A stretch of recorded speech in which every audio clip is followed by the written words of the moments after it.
next guest, from 3 James Bonds, 2 Wes Andersons, 1 Batman, and now he is getting rave reviews for his performance in American Fiction. Yeah. Wait a minute. Why are these books here? I'm not sure. I would imagine that this author, Ellison, is black. That's me. Ellison. Yeah. He is me, and he and I are black. Oh, bingo. No bingo, Ned. These books have nothing to do with African American studies. They're just literature. The blackest thing about this one is the ink. American Fiction is in theaters starting Friday. Please welcome Jeffrey Wright.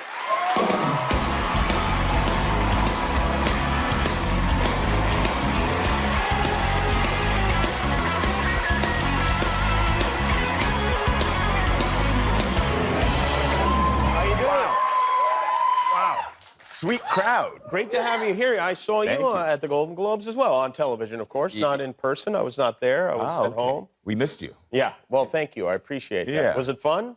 It was fun. It was fun. I hadn't been to one, I guess, in about 20 years. Oh.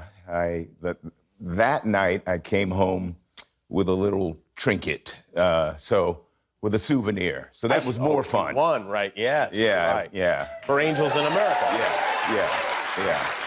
But no, we had a fantastic time. We had a great time. You brought your kids, right? I brought my kids, yes. Oh, I've met your kids before, You have. actually. Yeah. They're actually kids are here with us tonight.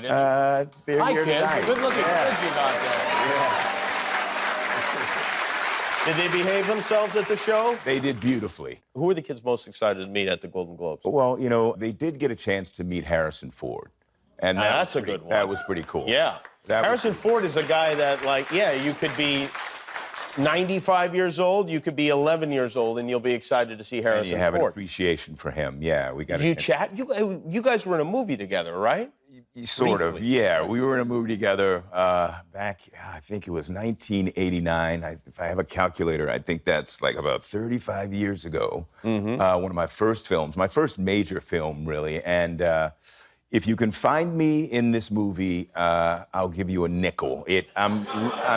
I'm a literal bearded blur in the beginning of the film.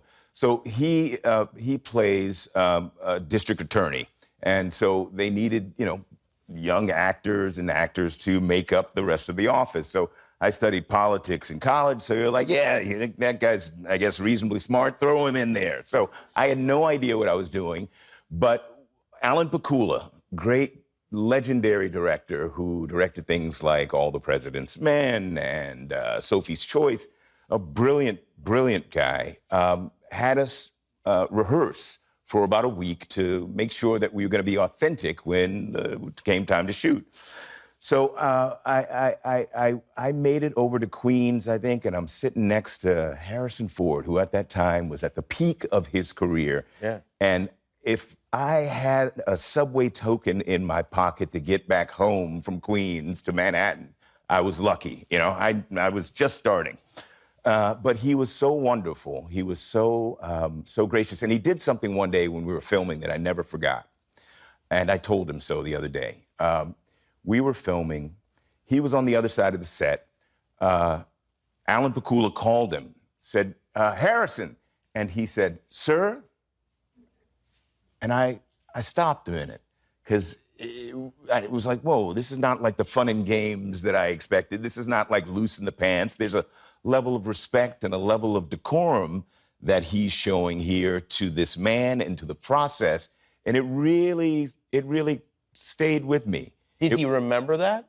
He didn't necessarily remember that moment, but when I told him, when I reminded him of it, and I told him how much it meant to me, he was kind of touched by it. It was pretty cool. Oh. Because, it was just one of those lessons that was better than pay, Yeah, it's a great lesson. It's like if Han Solo can say sir, so can everyone else. Exactly.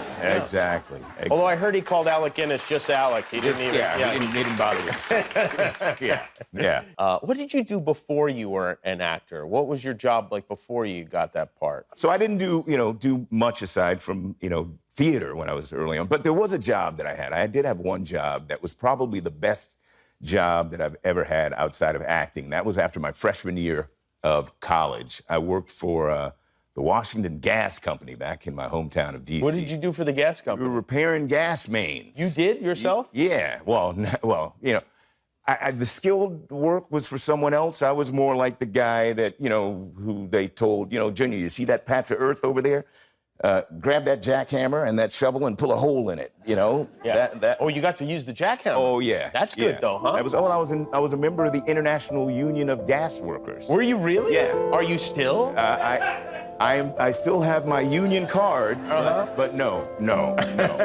But Do you remember any of the other gas workers? Oh, was my- it like a crew you worked with? Well, you know, you're on a truck, and these are big, like 24-inch, 48-inch mains that run under the streets that serve, you know, gas to residences and businesses. You know, this is like serious stuff. So the skilled work was left to others on the crew. We were like a bunch of pirates on a truck, just land pirates, just wandering the city. There was a guy that I remember. His name was Willie, and Willie was about my height, but he was slight. He was probably about 125 pounds in his boots and helmet. Really? And he was one of those guys who I would think needed maybe a couple of tastes of whiskey in the morning to kind of calm the system. I see. You know?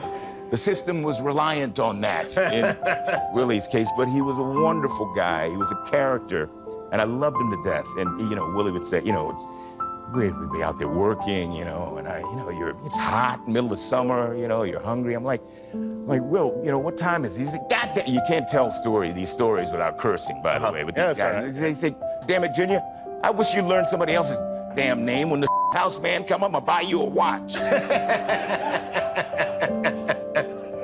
And I mean, you know, the house man was the guy who drove around to various work sites and cleaned the porta potties, except he also sold, you know, he sold things from his truck. You know, he had chewing gum and, you know, well, that's the last thing you want to buy from that guy. You know, he probably had some whiskey as well, you know. Wow. So he was like the porta potty guy / Dollar General on wheels, you know, that was his thing. So, but one day we're having lunch and sitting around the truck or whatever, and almost over, and I see Will like walking toward me, and as he approaches me, I see in his hand is like this slender box, and he reaches out to me and he says, "Here, Junior," and it was a Timex watch.